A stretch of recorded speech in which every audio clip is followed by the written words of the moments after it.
Now, you share everything with your significant other, your fears, your goals, and in some cases, a bank account. But what about your passwords for things like Facebook, email, or even your smartphone? Does your partner know every little detail about your life?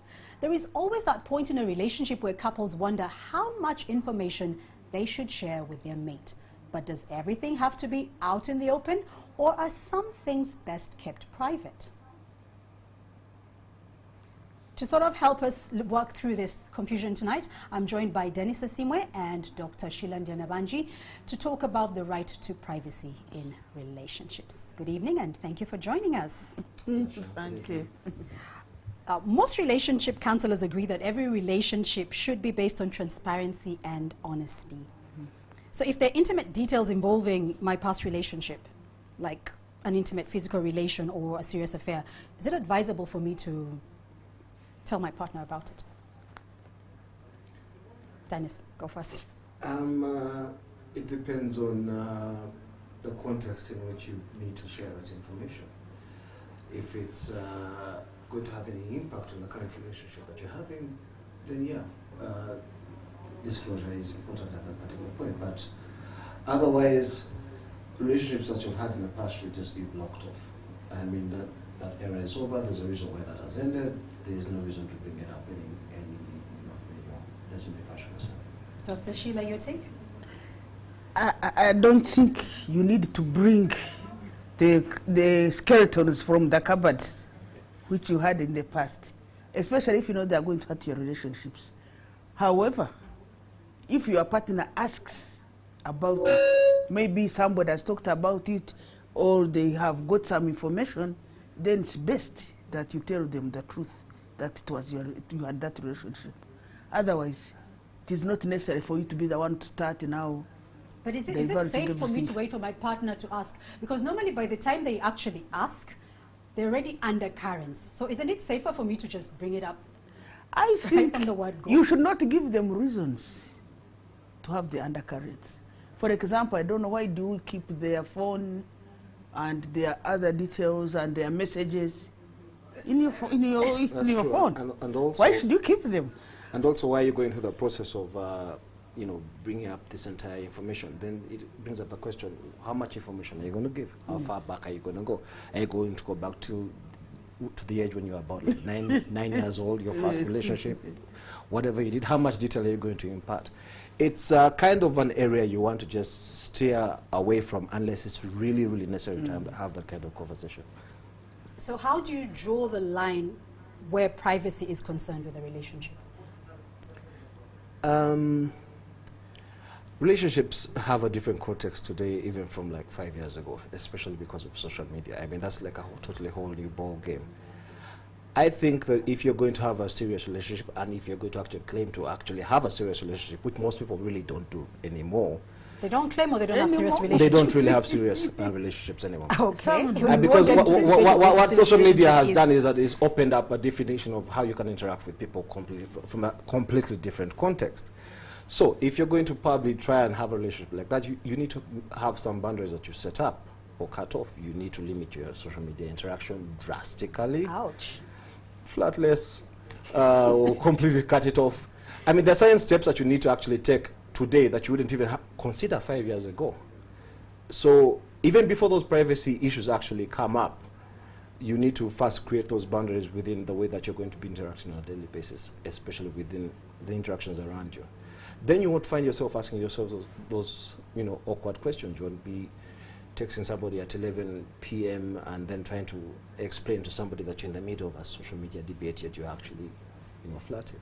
Okay, and that's in the context of relationships in general. Dr. Sheila, what about marriage? I think transparency and honesty builds trust.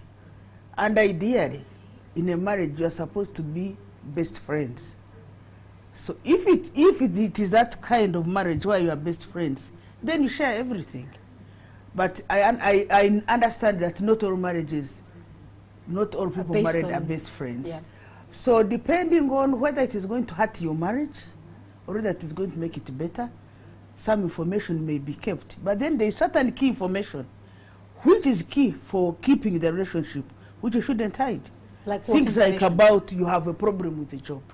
about a job, about money, about illnesses. Maybe you have a certain serious illness and then you keep it from your partner. You know, that kind of information, which is key for the relationship, should be shared. But of course, it does not mean you share each and every little detail, whatever you think about, whatever you dream about. But you shouldn't hide information which, if discovered, will actually hurt the marriage. So you may hide a date, for example.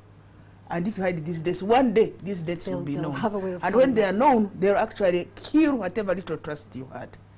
So you have to be brave sometimes and share those things which are tough and painful, but it is better to be from you to the partner, not for the partner to catch it somewhere, because usually information cannot be hidden forever. Now, while women generally love to share, most women, sorry, not most, many women generally love, I have to choose words very carefully. Yeah. Many women generally love to share even the tiniest bit of their lives, what they've done, who they have met, what they have done during the day, and stuff like that. And sometimes men have a way of keeping away even the most significant issues, you know. They keep them under wraps until they're actually caught out. How do you make a clear distinction between privacy and secrecy? I think, you see, the problem with that approach is that the way the modern relationship is approached today is approached with this whole idea of unity. Two become one, you complete me, that whole ridiculous jargon. But the problem is that you're actually two very separate individuals. And what you need to understand is that a person has to be able to retain their individuality. So if you approach a relationship, I mean, that's the reason why you found them interesting in the first place, that they were different from you. They was a separate person. So if you're able to create that situation within your relationship where you're like, okay, this person has their own life, and we have a certain place where we have a common ground and we meet here and interact and whatever, but we also, to a certain extent, we're not completely different. It's not like we're two strangers anymore, but we actually have different lives that we live on our own, we grow on our own, we develop on our own, we have different things that get to us in different ways separately.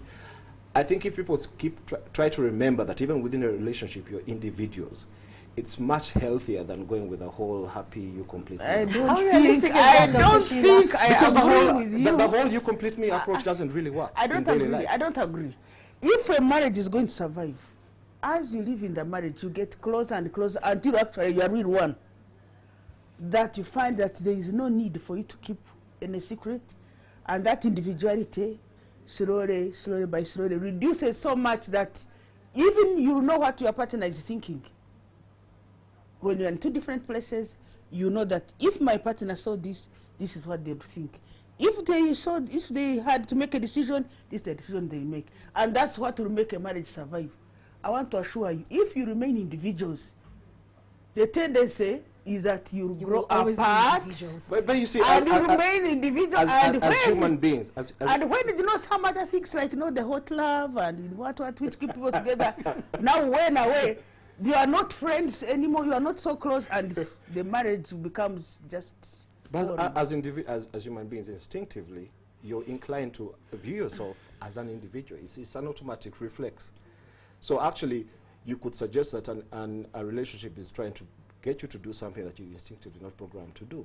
So you're trying to make people go towards an inclination that they're actually not interested in. If you love somebody, compromise, are they not? If you love somebody, they're about what? Compromise. If you love somebody, my view of relationships is a little bit different from the whole compromise perspective. If you love somebody, you should be willing to be vulnerable to that person. To be what? Vulnerable to that person. To let them know the dark side of you, the good side of you, and to be able to live with it. And you also know your spouse, and you know they should also be vulnerable. I want to show that if you don't do that, the marriages don't survive. Okay. Our time is first spent, but maybe just one final question. What are some of the things to keep in mind when considering the level of privacy in a relationship? I think you must make sure, you must know what is going to hurt the marriage, what is going to build the marriage, what is going to kill suspicion. You should not do anything which is going to create suspicion in the eyes of your partner, because the minute you do, you kill trust. Then they want to start snooping, and they have a right to snoop. by the way, because They have a right you to gave snoop. yourself to them. And when they snoop, and they may get the wrong information, and it will kill the marriage. So don't create room for the spouse to start wanting to do some small investigations. Give them adequate information.